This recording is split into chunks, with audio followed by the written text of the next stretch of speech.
We are ready for the beginning of this preliminary 4-round bout here in Atlantic City. Steve Zouski wearing the red trunks, Tommy Morrison wearing the black. Tommy, the Duke, an 11-0 record, 11 knockouts in his rounds, 1-round knockouts. This guy isn't used to being in the ring. I spent a lot of time in here today. Good uppercut start, light heavyweight theme, but Andrew Maynard had tonsillitis. Good body punches there. One of the more recognizable, Bill Caton, and he plays a part in Morrison's future, Alex. Yeah, he's the man last April took over as co-manager of Tom into heavyweight contention, eventually undisputed heavyweight championship. Mike Tyson here at ringside also watching. Mike Tyson might remember Steve Zouski. He was Mike Tyson's 19th pro opponent. I should say the 19th fight of Mike Tyson's career. And next to Don King. A lot of fights, though, between a payday like that for Morrison.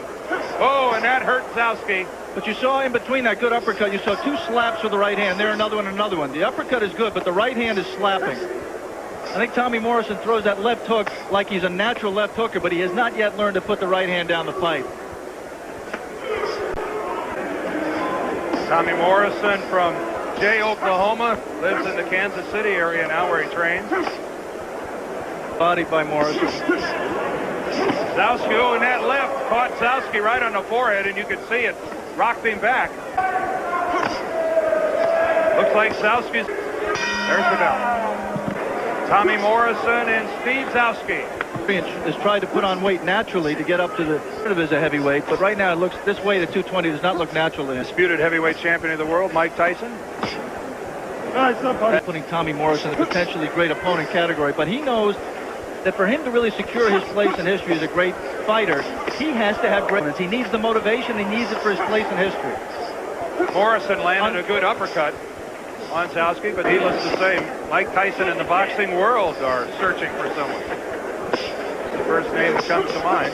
Oh, another good uppercut, the right followed by the left, and Morrison. Good work there by Morrison, doubled up, tried it again just there, left to the bottom. Uppercut by Morrison.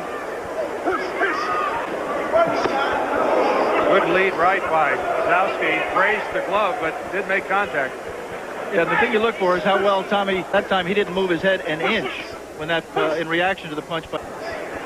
Again, we'll reiterate that Tommy Morrison. Oh, and lands another good uppercut.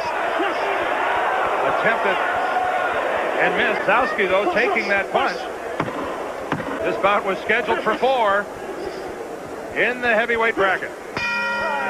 Until after the bell had rung, didn't appear to be overly eager to get out there with Tommy Morrison. So far for Morrison.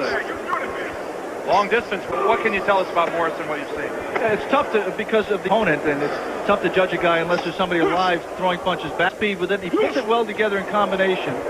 What you worry about with a kid who's had 11 knockouts in 11 fights is he punches and doesn't know how to set anything up. Right now, Tommy Morrison's having it up to the head. And maybe use his left jab a little bit more. It looks like a good jab. There's a left, really easy opponents all the time, is you tend to get sloppy on your defense. Forcing Morrison to fight in close. Not able to load up on that big one. Steve Zouski lasted 4 rounds with George Foreman, and Foreman's recent leader, who has been mentioned as a potential opponent in the near future after the Carl Williams fight, perhaps for Mike Tyson. Morrison, though, when he gets in close, has a tendency to have that slapping right on the back that really isn't. The other thing about Morrison is you always look to see how he finishes his man. He's had him hurt a couple of times, and slapping again with that right. Of course, then something. Now you can see Tommy feints and didn't throw any punches. Inside the final 10 seconds of round 3. When we come back, we'll have the 4th and final round of this prelim. It's the 4th and final round of this preliminary. A follow-up to the champ Dennis Andres and taking the title away. Jeff Harding, a substitute for Donnie Lalonde. One of the few times you'll ever see, Dan, a substitute come in and win a world championship. Clubbing right hand again, not down the slot. by Tommy Morrison. Not just falling down under some heavy punches by Tommy Morrison. Tommy Morrison is not going to get this guy out of there with hitting in front of Mike Tyson, only 10 or 15 feet away. It has been batting practice. He just hasn't hit a home run yet. He's gone the distance. He's only fought 4 rounds one time before, and that ended in a decision. Zouski's about a minute away from forcing him into that. Good left on the separation by Morrison, and that's a knockdown. The ropes kept Zouski from going down, so even though he doesn't... Steve Zouski's got about 40 seconds left to keep his knockouts. The 3 knockdown rule, by the way, is in effect for this preliminary bout. Zouski not able to get out of the corner. Morrison pushing him back in. The distance, Dan. We're in the final 5 seconds of the fight. We'll be back for the decision in a minute. Ladies and gentlemen, here's the official scoring. Rocky Castellani scores at 40-34. Frank J. Cairo, the same, 40-34.